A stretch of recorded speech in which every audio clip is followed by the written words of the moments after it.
Avant, pour demander une formation après la 3e, il fallait chercher des informations sur les établissements, puis remplir un formulaire papier, l'envoyer par courrier ou le remettre au collège.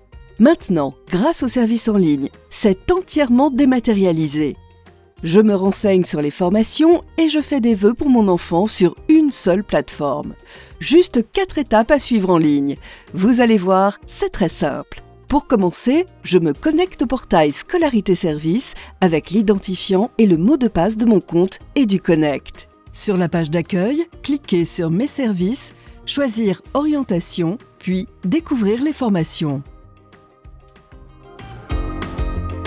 Lors de la phase 1, je découvre les offres de formation. J'ai d'abord échangé avec mon enfant, son professeur principal et un psychologue de l'Éducation nationale. Nous avons repéré des formations qui l'intéressent dans la voie professionnelle ou la voie générale et technologique. Je n'ai qu'à les saisir dans le moteur de recherche. Pour trouver des formations de la voie professionnelle, je peux saisir un mot-clé. Par exemple, modélisation si je cherche la seconde professionnelle métier des études et de la modélisation numérique du bâtiment. J'indique ensuite le département ou la ville de mon choix.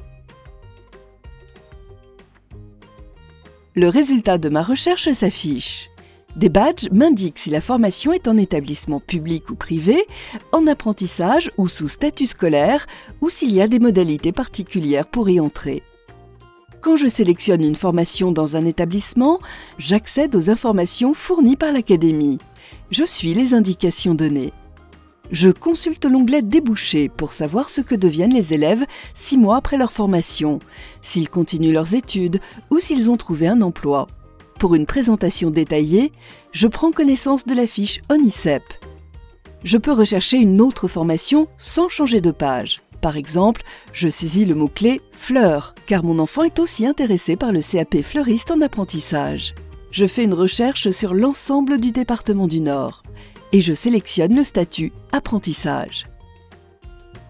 Pour une formation en apprentissage, je peux aussi prendre un rendez-vous avec l'établissement et consulter une liste d'entreprises qui recrutent régulièrement des apprentis dans le domaine recherché.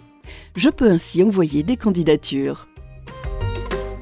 Je formule mes demandes lors de la 2e phase à partir du 5 mai. Je peux demander la seconde générale et technologique de mon ou mes lycées de secteur en utilisant l'accès rapide « Mes lycées de secteur ». Il est recommandé de demander au moins un lycée de secteur pour garantir une affectation en seconde générale et technologique. Je sélectionne la formation et l'établissement qui m'intéresse et je clique sur « Ajouter à mes demandes ». Je peux valider une seule demande ou en ajouter d'autres pour plus de sécurité. Depuis la page d'accueil, je peux également explorer les formations professionnelles par domaine.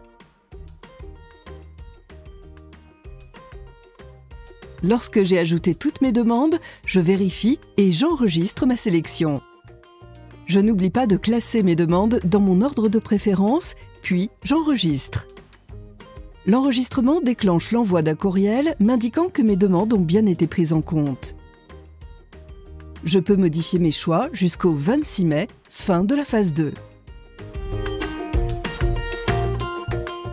Mes demandes sont transmises à l'établissement de mon enfant et à l'académie pour être traitées pendant le mois de juin. Si je veux modifier ou compléter mon dossier, comme demander une dérogation, un internat ou modifier mes choix d'orientation, j'en informe l'établissement. Je suis informée par courrier électronique lorsque mon dossier est mis à jour. Pour l'admission, seules les demandes conformes à la décision d'orientation seront étudiées. Par exemple, si j'ai demandé une seconde générale et technologique, mais que l'avis du conseil de classe ne valide pas ce choix d'orientation, je ne pourrai pas être admis en seconde générale et technologique. À l'issue des conseils de classe, je réponds à la proposition d'orientation. Je donne mon accord ou je prends contact avec l'établissement si je suis en désaccord avec la proposition du conseil de classe. La décision d'affectation dans un lycée tient compte de la décision d'orientation prise au conseil de classe de fin de 3e et du nombre de places disponibles. À partir du 27 juin après-midi, en fonction du calendrier fixé par mon académie, je peux consulter en ligne le résultat de mes demandes. Et je peux alors inscrire mon enfant dans son futur établissement en veillant à respecter le délai indiqué pour le faire. Des questions ?